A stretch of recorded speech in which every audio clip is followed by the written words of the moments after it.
comissão de ética, né, passar pela comissão dependendo do assunto, né.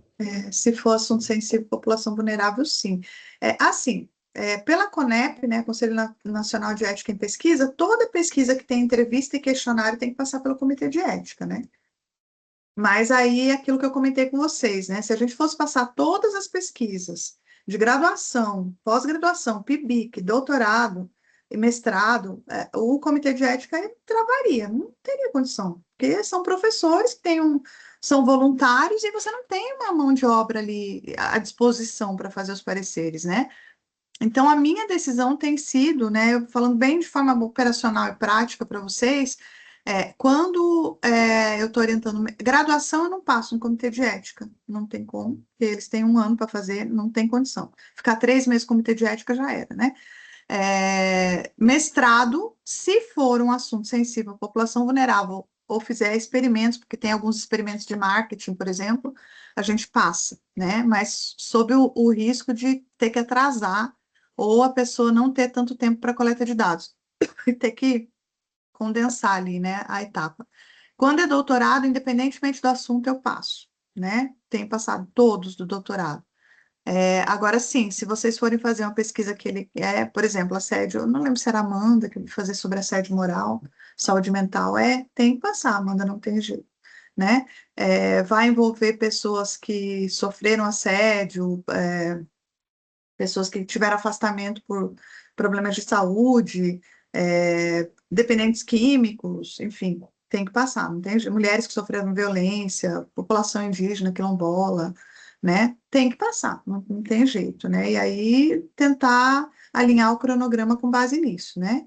Agora, por exemplo, um agricultor que não tem educação e um catador de material reciclável, a gente fala vulnerável pelo aspecto talvez socioeconômico, mas não necessariamente é vulnerável porque passou por uma situação vulnerável. Então, aí tem dupla interpretação também. Então, eu não passei, por exemplo, nesses casos, né?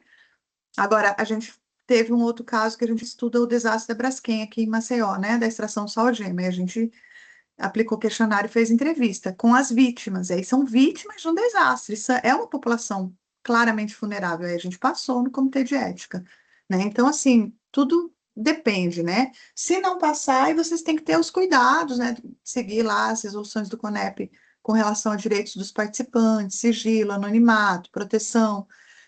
Se a pessoa quiser desistir a qualquer momento, deixar claro que ela pode, apresentar o termo de consentimento livre e esclarecido, que é um termo onde você vai afirmar, pesquisa coordenada por, né, pela Universidade de Brasília, Carlo Lapoli é o responsável, orientado por fulano de tal, tem o objetivo de tal, né?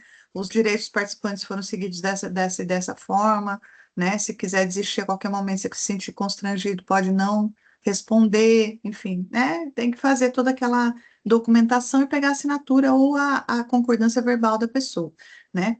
Mas isso não somente para o grupo focal, tá, Daniel? Isso também para entrevista, isso também para questionário, isso também para observação direta. Então, enfim, sendo pesquisa que envolve pessoas, a gente precisa ter esses cuidados, né? Então, tanto qualquer um desses meios teria que também passar por comitê de ética ou ter essa explicação, tá bom? Então, vamos lá. Vamos para o próximo, gente. Quem é o grupo 6, né? Sou eu, a Jade e a Thaís. Podem começar. Bom, o nosso artigo é sobre estudo de caso como modalidade de pesquisa da aventura, né? É um artigo, assim, bem curtinho, mas que trouxe grandes contribuições, assim, para a gente entender. Então, qual é o objetivo desse artigo, né? Ele vai apresentar o estudo de caso como uma modalidade de pesquisa, que vai destacar a natureza, o delineamento metodológico e as suas formas de aplicação nas diversas áreas existentes do conhecimento. E, além disso, ele vai evidenciar a diversidade de várias abordagens, e aí vai dificultar a consolidação de uma definição única e universal. Qual foi o método utilizado no artigo? Ele adota uma abordagem teórico-descritiva, fundamentada numa revisão de literatura, e ela utiliza autores clássicos da área, né, como Wynne, Stake, Gill e Gold e Hatch, para sistematizar esse estudo de caso como uma estratégia metodológica. E, então, ele trata-se de um estudo conceitual e não de uma pesquisa empírica. O tema central do artigo, né, o estudo de caso é uma estratégia de investigação científica, e a discussão ela vai abranger a origem, as aplicações, a estrutura metodológica e os seus limites, especialmente, né, no nosso âmbito das ciências humanas, sociais e também da saúde. E agora a Thaís vai continuar. A Jade. Sou eu. Então, eu vou falar um pouco do conceito, das aplicações, dos tipos de estudos de caso e também das vantagens dele. Então, quanto ao conceito e utilização, o estudo de caso ele consiste, né, numa metodologia, a escolha de um objeto de estudo definido por interesses individuais. Então, você vai buscar investigar um caso específico, bem delimitado, tanto no tempo quanto no espaço, né, bem contextualizado. Os mais comuns têm um foco em uma unidade, que é quando você pega um caso único e singular, como, por exemplo, o estudo de caso em relação ao indivíduo, uma organização, ou múltiplo, quando aí você vai ter vários indivíduos, várias organizações, por exemplo. E ele pode ser, as aplicações do estudo de caso você pode usar em pesquisas exploratórias, em pesquisas comparativas também. Quando você está investigando novos processos, novos comportamentos, que aí você pode usar o estudo de caso, inclusive, para construir hipóteses. Também você pode utilizar ele para você explorar casos atípicos ou extremos, de forma a compreender melhor como são os processos típicos. E aí, em seguida, a autora ela fala da classificação desses estudos de caso. Quanto ao objetivo da investigação, ele pode ser intrínseco ou particular, quando ele busca compreender o caso em si mesmo. Então, nesse caso, buscam-se aspectos únicos e intrínsecos do caso. Ou ele também pode ser instrumental, quando você também está examinando o caso, mas você examina o caso para entender, compreender uma questão mais ampla, orientar e fundamentar pesquisas futuras. E também tem o estudo de caso assim, coletivo, que você estende, né, o estudo a outros casos instrumentais conexos, de forma a ampliar a compreensão ou a teorização sobre um conjunto maior de casos. E a autora também destaca os estudos de casos naturalísticos, em que se prioriza-se a abordagem qualitativa da pesquisa. Então, busca mais uma interpretação contextual, né, dos dados em um contexto, uma profundidade da realidade e usa uma variedade de fontes para isso. E as principais vantagens que são apontadas nesse artigo sobre o estudo de caso é que ele auxilia você, o uso dele você pode estimula novas descobertas, em razão, inclusive, do planejamento flexível dele. Também ele dá uma ênfase na multiplicidade de dimensões de um problema, em foco comum, porque você foca no estudo de caso como um todo, analisando todas as suas dimensões. Também apresenta uma certa simplicidade nos procedimentos, e também você pode, com o estudo de caso, você faz uma análise em profundidade dos processos e das relações entre esses processos. Então, essas são as vantagens, e agora a Thaís vai seguir. Tá, agora eu vou falar sobre o delineamento do estudo de caso. Então, o estudo de caso, ele segue algumas fases. E o principal objetivo dele vai ser entender o como e o porquê um fenômeno acontece. Então, vai ter esse foco em analisar a profundidade daquele caso. Então, a primeira fase do estudo de caso é você delimitar uma unidade de caso que vai ser estudada. Então, o objeto de estudo, ele pode ser um caso típico, atípico ou extremo. A segunda fase vai ser a coleta de dados, e aí nessa fase pode utilizar tanto procedimentos quantitativos ou qualitativos, então dá o exemplo de entrevistas, documentos, observação e questionários. A terceira fase vai ser selecionar, analisar, interpretar os dados.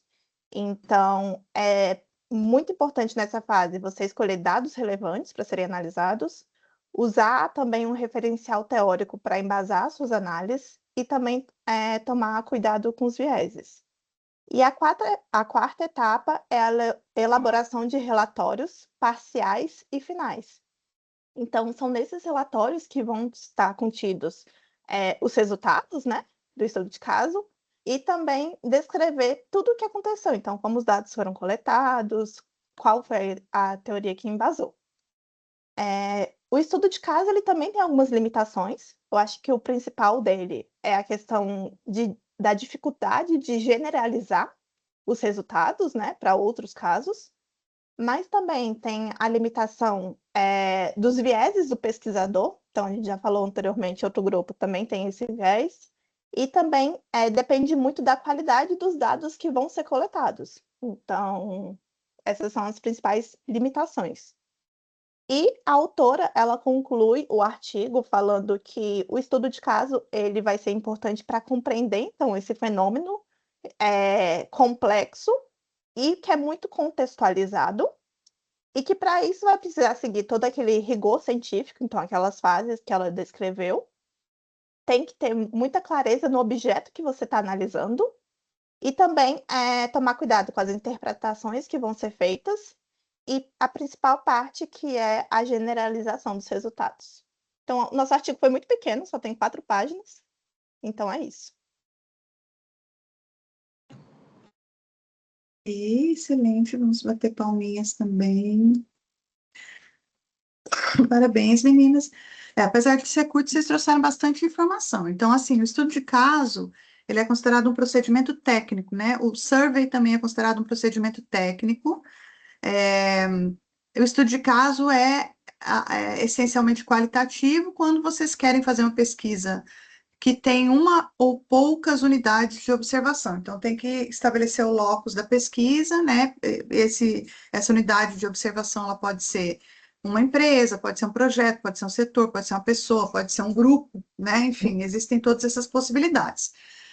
O principal autor do estudo de caso é o YIN, Y-I-N, inclusive tem o livro escaneado dele lá na pastinha de metodologia, caso vocês queiram citar, e é muito importante haver a triangulação das fontes de dados no estudo de caso, que foi o que as meninas já falaram, né? Então, o instrumento de coleta de dados principal é a entrevista, mas não necessariamente só ela, a gente precisa triangular, seria combinar 2 ou mais instrumentos. Então, normalmente, observação direta, participante ou não, questionários, análise documental, até grupo focal, enfim, vídeos, fotos, né? Tudo isso serve para complementar. E aí, o que basicamente se faz na triangulação é confrontar uma fonte de dados com a outra para ver se é robusto, né?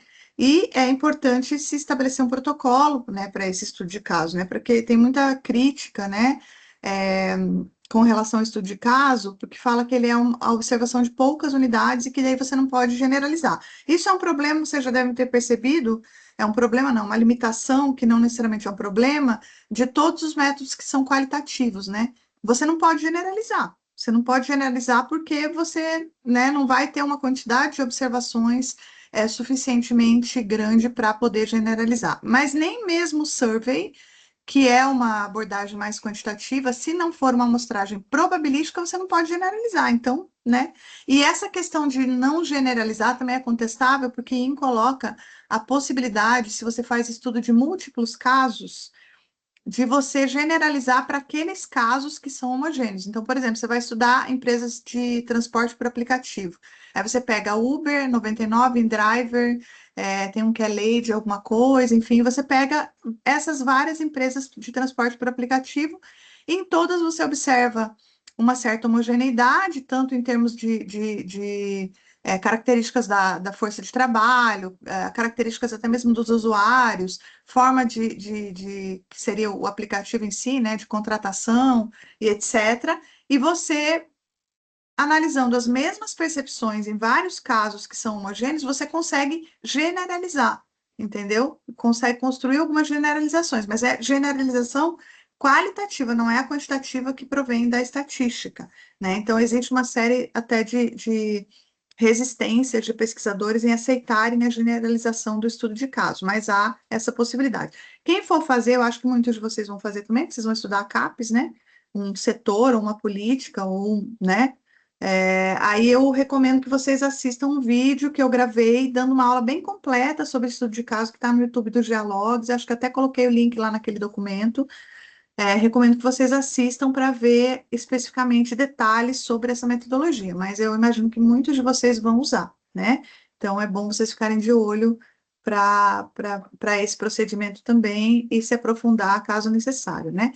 Como eu falei, tem críticas dizendo que é poucas unidades e não pode generalizar, mas aquilo que é pouco você consegue aprofundar. Já o survey, que é onde você faz mais observações, tem mais quantidade, você não tem aprofundamento, você tem superficialidade. Então, existem críticas também. Todo método, vocês vão ver, todo procedimento tem críticas. Então, a gente tem que observar essas críticas e reforçar aquilo que se adequa, né, para poder utilizar. Tá bem, gente?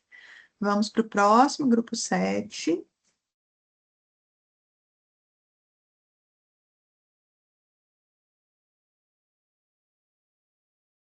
Análise do Bom, discurso. pessoal, nós vamos falar agora sobre análise do discurso. É uma concepção de análise de entrevista, né? Que é bastante aprofundada. Então, vem de uma... O início dela, né? A concepção dela vem de uma escola francesa que leva em conta o materialismo histórico, que tem as raízes em Marx e Engels, que ele entende que a mudança das pessoas não vem da mudança das ideias, mas sim da mudança da realidade, da economia, do quanto que as pessoas ganham, de como que elas vivem. E então muito dessa concepção de todo o ambiente social que ela está inserida. Com base nesse materialismo histórico, eles estruturam a análise do discurso, também baseado na teoria do discurso, que ela divide assim o discurso, ele é um elo de ligação entre a ideologia e a língua. Então a ideologia é bastante complexo essa análise do discurso da parte de vista teórica, né? Porque ele entende assim que o discurso ele representa a ideologia utilizando a língua como fenômeno, como algo observável, algo empírico.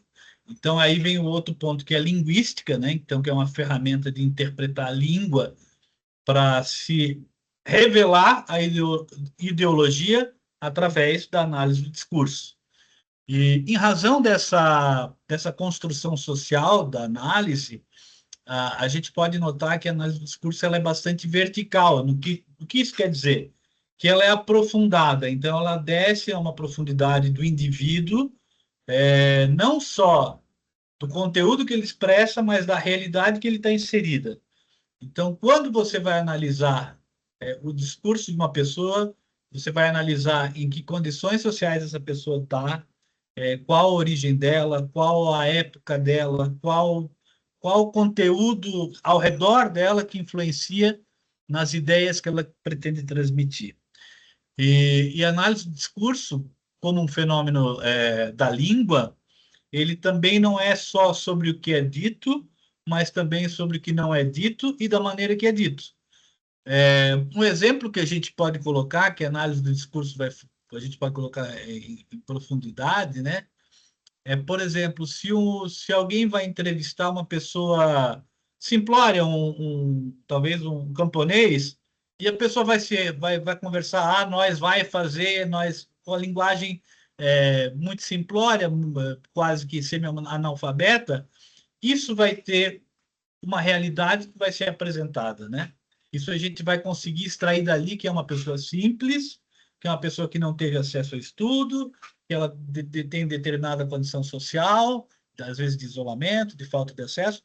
Mas, por exemplo, se ela for entrevistar um reitor de uma universidade e ele, por acaso, usar uma expressão como nós vai fazer, nós vai comprar mais carro para a universidade, mais laboratório, esse discurso, apesar de ter uma identidade linguística, pode ser interpretado, dada, né, a posição social de um reitor, como uma forma irônica, como uma forma de deboche. E isso tudo a gente vai ter que analisar do ponto de vista do que se quer extrair de informação. Então, assim, dentro dessa construção da análise do discurso, todas essas questões sociais são levadas em consideração e o sujeito, né, de análise, ele tem que ser analisado de uma forma muito mais complexa, da mesma forma que a análise do discurso também diz que a pessoa que está fazendo a análise também tem um background que vai influenciar no resultado dessa análise. Então, compreender a análise do discurso é a compreensão de um fenômeno muito mais social do que linguístico meramente. As instâncias que regem ali a produção do sentido. Então, a formação ideológica. Então, qual a ideologia? Qual o propósito ideológico que aquela pessoa está inserida? A forma que ela utiliza o discurso, como ela materializa, e a memória, os conjuntos ali de sentidos que vão ser colocados no aspecto de análise para se retirar aí o verdadeiro sentido do que se busca conhecer. O artigo também ele fala sobre recorte e enunciado, que são, a gente vai ter o corpus, né, que é o que a gente, corpus de análise, e os recortes, né, do que é construído através dos fragmentos do discurso que vão dar um sentido a essa análise. Então, dentro do discurso propriamente dito, linguístico, vão ser feitos os recortes e se fazer uma interpretação. Aí vem o viés do próprio pesquisador, da própria formação, às vezes, ideológica dele, e que vai desvelar, então, a ideologia que está por trás do discurso. Essa é mais ou menos a breve introdução sobre análise do discurso, e eu passo a palavra agora para o discurso do nosso próximo palestrante, que é o Rodrigo. Obrigado. Obrigado, Carlos. Bom dia, professora, colegas. Agora que o Carlos explicou aí o corpus, eu vou aprofundar nessa parte que ele deu uma introdução do sujeito, né, como que esse sujeito é importante aqui para o nosso estudo, e depois o Weber vai falar aqui dessa parte das memórias, o interdiscurso da ideologia, tá? Então, aqui a gente vê essa figura que foi feita lá no Notebook LM, que o sujeito ele pode ser descentrado, né? É diferente de umas outras teorias que vê o homem como uma fonte original. Ele traz consigo, no ambiente que ele está imerso ali, não é só ele que constrói aquele discurso, né? Porque ele ocupa uma posição central da onde o seu discurso vai brotando. Então ele não é uma fonte única. Ele se constrói junto com a história, com a memória que tem ali. O que o artigo também fala de um sujeito clivado, que seria dividido ou cingido, né? Que ele não é uma entidade homogênea, ou um ponto único também, é a mesma coisa. Ele é uma estrutura complexa, ele é dividido em diversos saberes.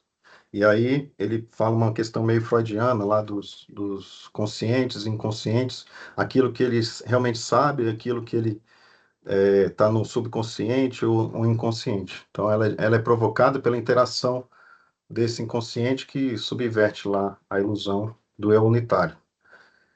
E esse sujeito também pode ser histórico ou assujeitado também. O sujeito ele é histórico quando ele sempre fala com recorte daquele momento social que ele está imerso.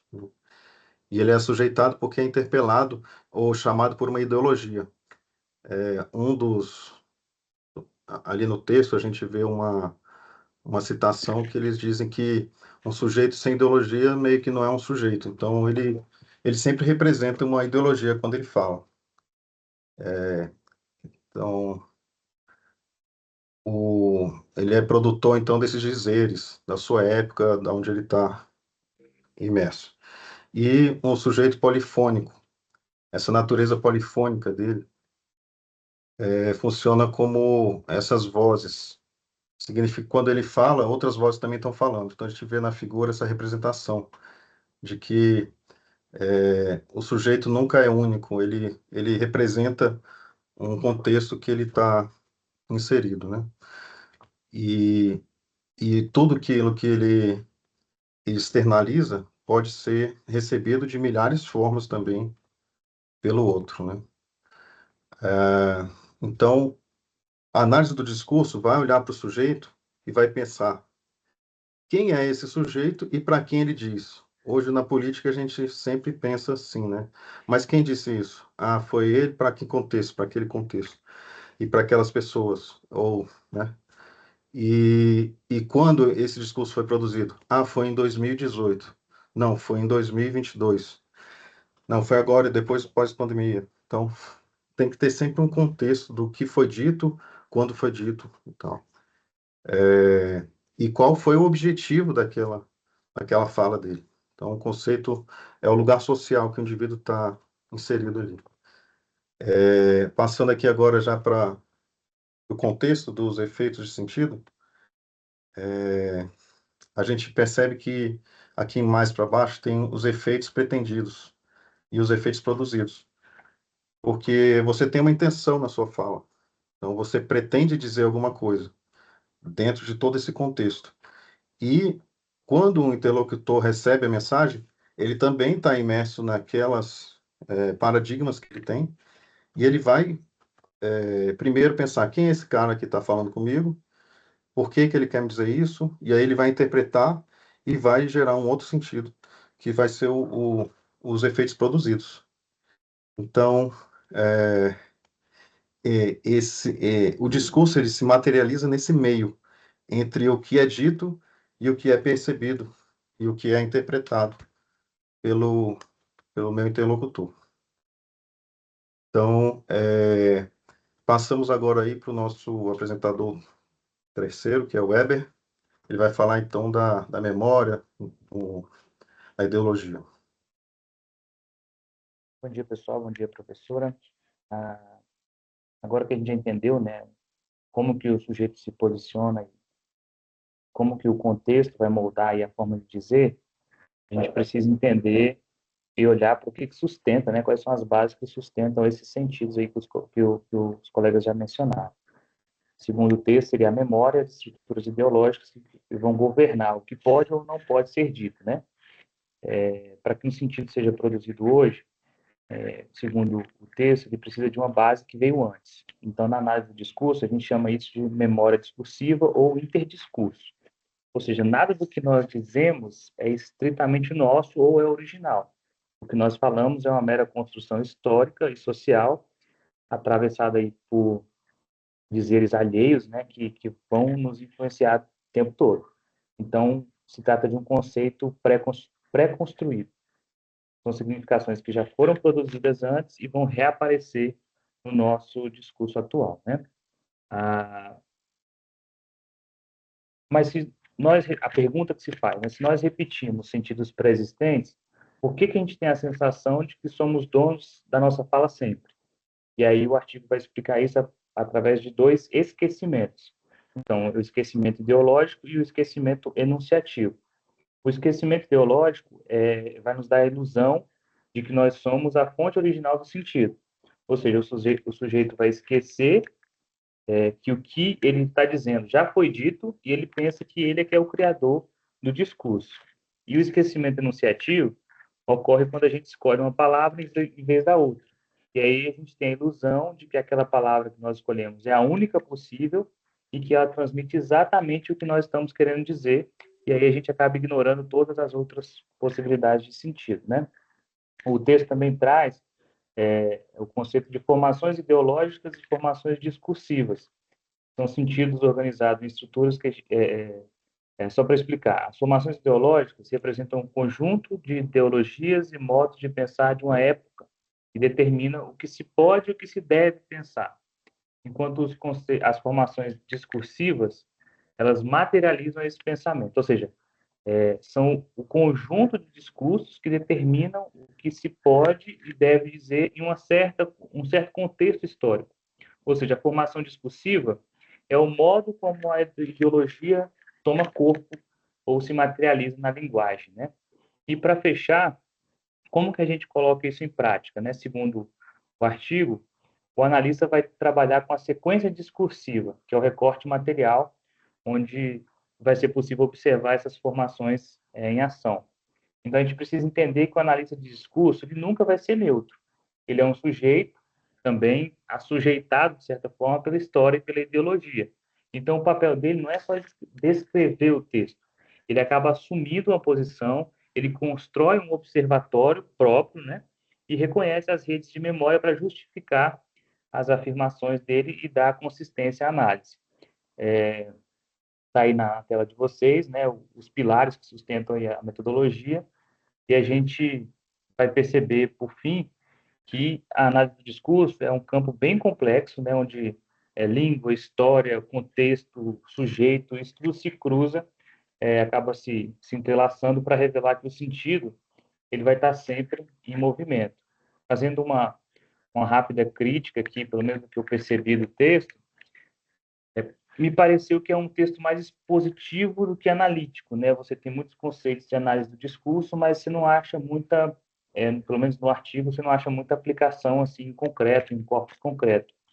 E também me pareceu que ele cita bastante muitos autores clássicos e aí dá um tom assim de síntese bibliográfica mais do que uma discussão original, né? Pelo menos essa foi a impressão que eu tive aqui, lendo rapidamente o artigo. E é isso, pessoal. Agradeço aí a atenção de todos. Parabéns, pessoal. É um assunto bem complexo mesmo, são poucas as pessoas que fazem na área de ciências sociais aplicadas. Ele vai muito além do que foi falado, né? Vocês perceberam, né? Eu não vou me alongar muito na explicação, porque tem muita confusão entre análise de discurso e conteúdo, tá? Eu vou pedir só para a gente deixar as questões para depois, porque já falta 13 minutos para acabar, né? E aí a gente ainda tem que apresentar o de análise de conteúdo e daí depois a gente faz alguns comentários. Pode ser? O último grupo, que é o grupo 8. Professora, tá me ouvindo? Tô. Uhum. Aqui é a Rayane, eu vou começar. Tá bem. Não tem problema não ligar a câmera, não, né? Você presta Não tem problema, não. Claro que a gente sempre gosta de Eu vou ver ligar. vocês, né? Mas enfim, Ixi, eu liguei se no você não WhatsApp quiser, tudo bem, não tem problema. Vocês estão vendo aí? Acho que tá Não soltando. tô, eu não tô vendo você, tô A gente vendo não um tá teto. vendo você, Rai. Vou ligar de novo aqui. Uai, que estranho. Deixa eu botar nenhum, ver se me aparece. Meu Oi? cachorro tá roncando. Ah, deve ser alguma coisa de bloqueio aqui, de permissão, não sei. Pode deixar sem, né? Não tem problema, Eu não. tentei, mas engraçado, aparece o fundo e não aparece. Enfim, tá, vou começar. Aqui o nosso grupo, como a senhora falou, eu tive exatamente essa mesma confusão sobre análise do discurso e análise de conteúdo. Eu acho que elas têm alguma interseção, eu acredito. Então, assim, o nosso artigo, ele trata de análise de conteúdo. E aí, ele é de 2005, eu acho que é isso. E o nosso, ai, meu Deus do céu, tô nervosa, calma. O nosso artigo, ele trata de análise de conteúdo com os autores Jorge Bedinelli, né, Rossi, Francisco Antônio Serralvo e Belmiro Nascimento João, se eu não estiver enganada, é isso mesmo. Então, esse trabalho ele mostra de forma bem resumida, assim, que ele é até um artigo curto também, tem poucas páginas, que a evolução histórica dessa técnica de análise de conteúdo, e ele também dá uma explicada de forma central como é aplicado esse conteúdo, né?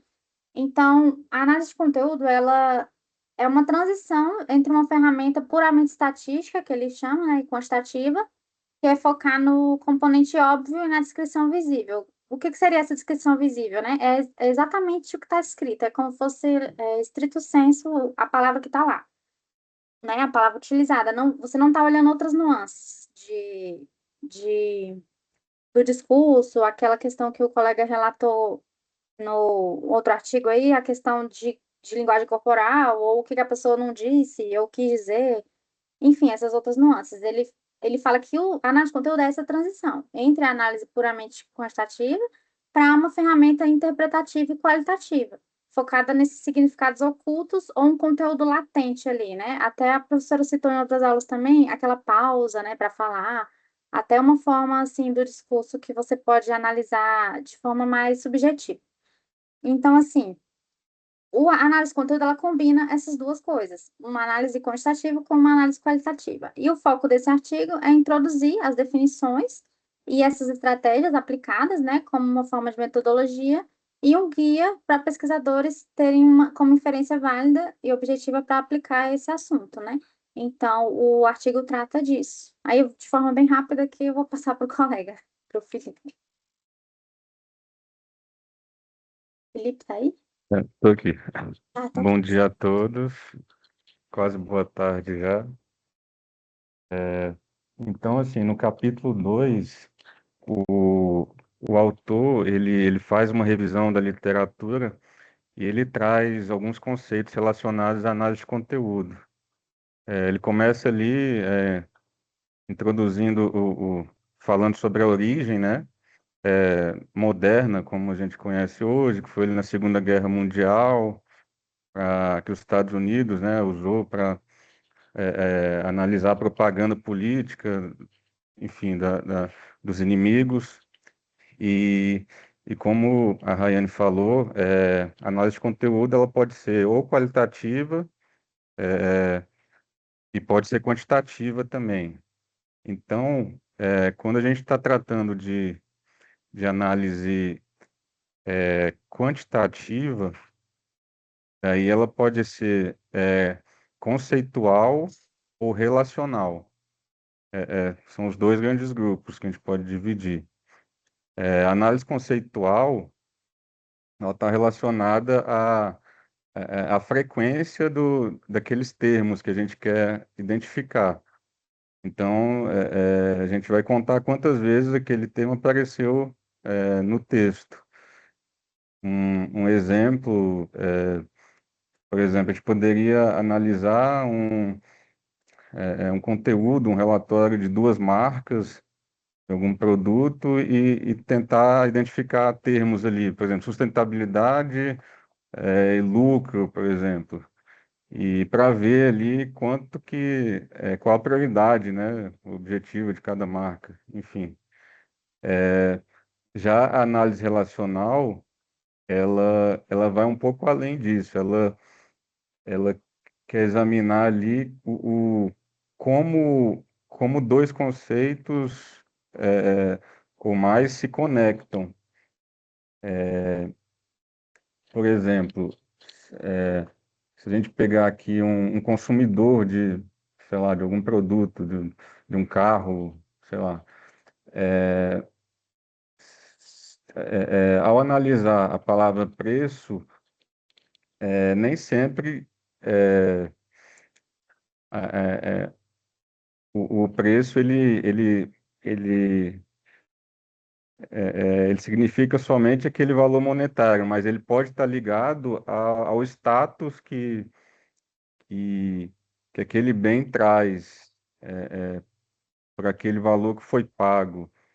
Algo assim, enfim, seria essa relação aí, que é chamado de mapas cognitivos, né? Aí avançando mais no artigo, no capítulo 3,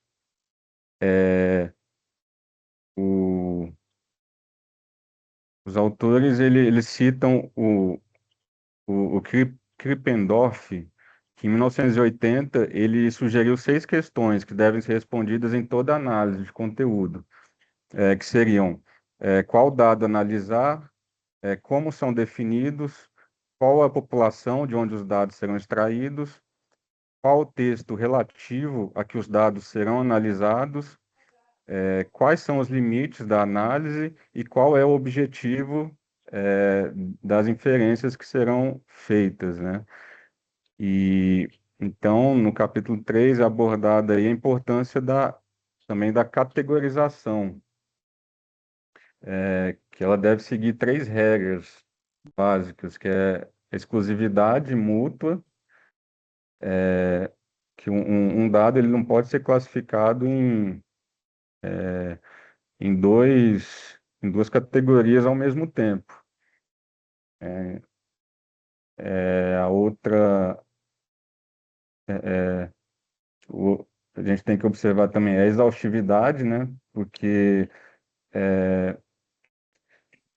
todos aqueles dados relevantes que foram identificados, eles têm que necessariamente serem classificados em alguma categoria.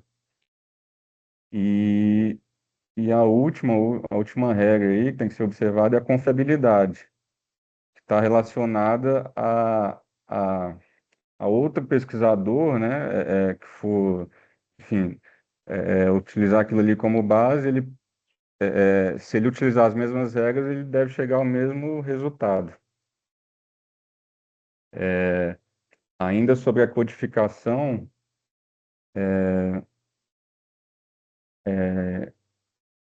aparece lá no artigo o conceito de,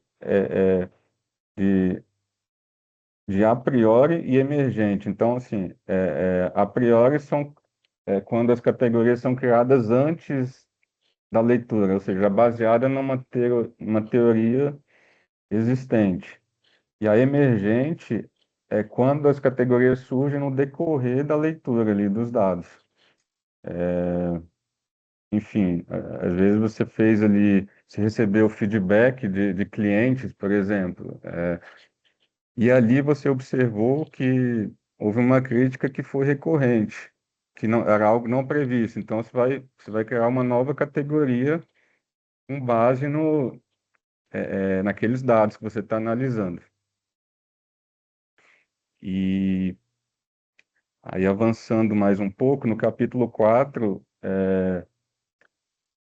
os autores entram na análise qualitativa. Então, são destacadas aí três variantes da análise qualitativa, que seria a convencional, quando o tema ele é novo, assim, não há muita teoria ainda a respeito daquele tema. A análise direta, que é usada para validar ou complementar uma teoria já existente. Então, esse seria um processo dedutivo. Você parte de uma teoria que já existe. E por último, tem a análise acumulativa, que seria um híbrido aí das duas formas. Você começa de forma quantitativa, na contagem ali dos termos, e depois termina como qualitativa, interpretando aqueles achados, né? Aí agora eu vou passar pro Anderson, para ele finalizar.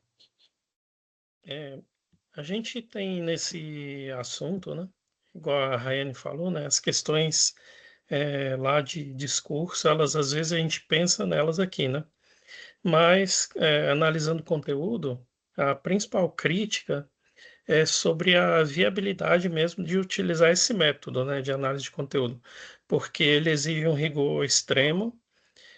Se os critérios de codificação, como o Felipe mencionou, né, não forem bem desenhados, ou se mudarem no meio do processo de pesquisa, o estudo todo vai perder a validade. E geralmente se utiliza metodologias de análise com base em técnicas quantitativas, né? Mas também nos últimos anos começou a se usar muito o qualitativo. E, e aí entra o problema que a Rayane mencionou também, né? Quando você vai olhar um discurso e você está avaliando com uma técnica quantitativa e tentando extrair qualitativo no processo de pesquisa, mesmo com software, você vai perder alguma coisa, né?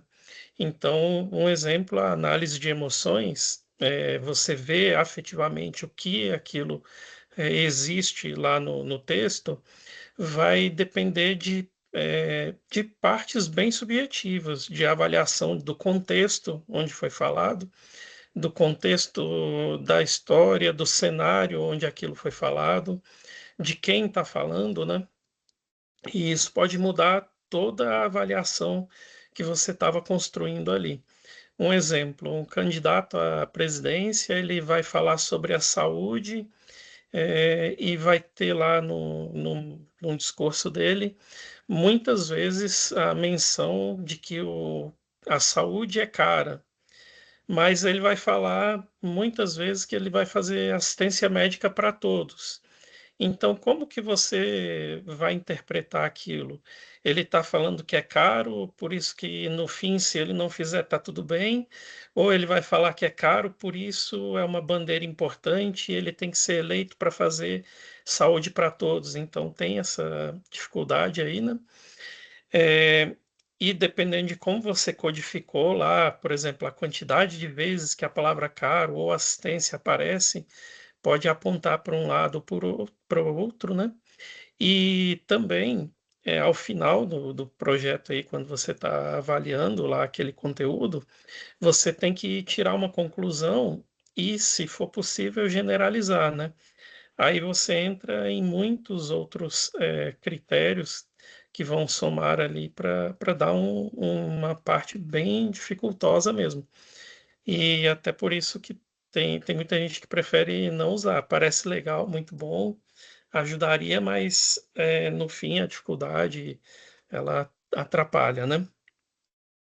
Só que tem um outro lado também, né? Quando você faz uma avaliação que ela não tem influência do objeto estudado, se você conseguiu, né, fazer lá com rigor a codificação, construir o caminho, você pode encontrar explicações para que você estava pesquisando e também pode até gerar novas hipóteses. E essa parte também, quando bem sucedido, né, você consegue ter uma avaliação de algo complexo e ter um resultado que é bem importante no que você estava querendo pesquisar lá do fenômeno, né? Então é aquele método assim que é bom, perigoso, você tem que ter muita técnica, domínio lá do método. O Felipe até falou, tem as receitas ali, os roteiros, né, para seguir, para chegar na qualidade. Não vai ser completo, porque ele vai perder um pouco da parte afetiva, que você pode disparar para outros caminhos, que o grupo anterior até mencionou, né? Então é isso, minha apresentação. Parabéns para o grupo.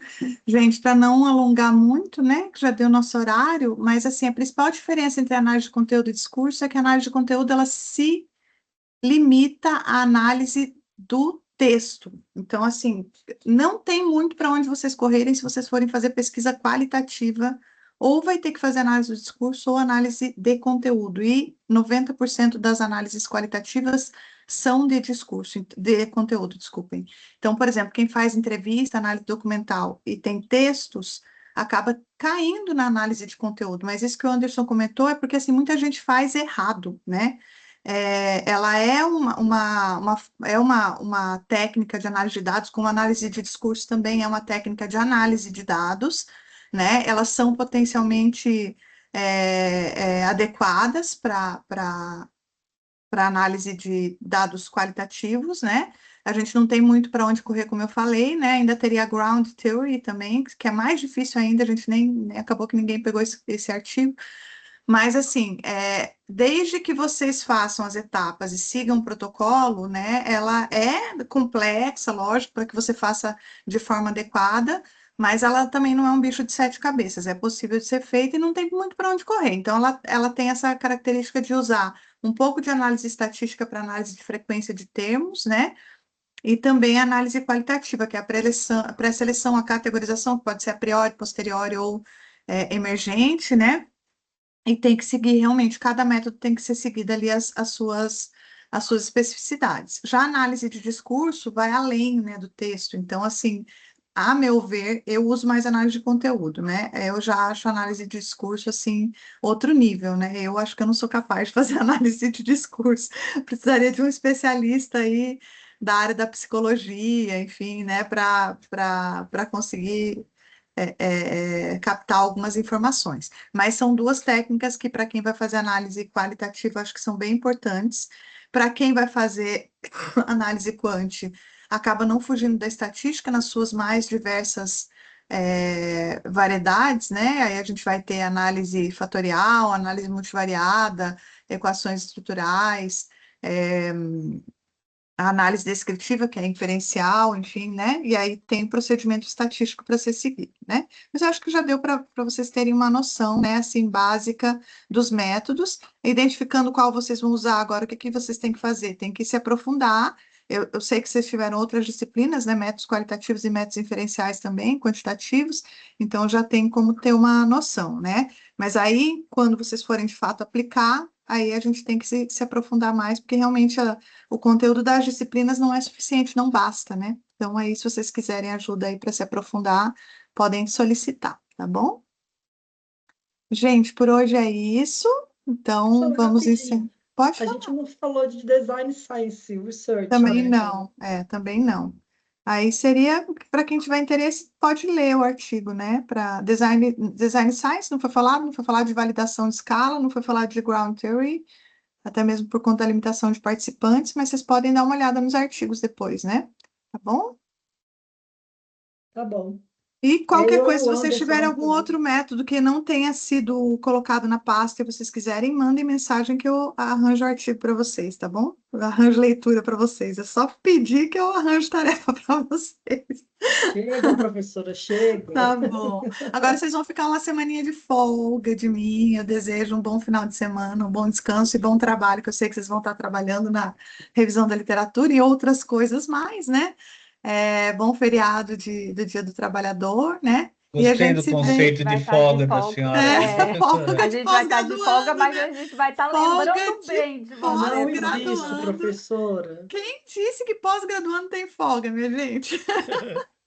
O Descansar outro quebrando professor pedra. poderia, o outro professor poderia perguntar: o que que vocês fazem da meia-noite às 6 da manhã?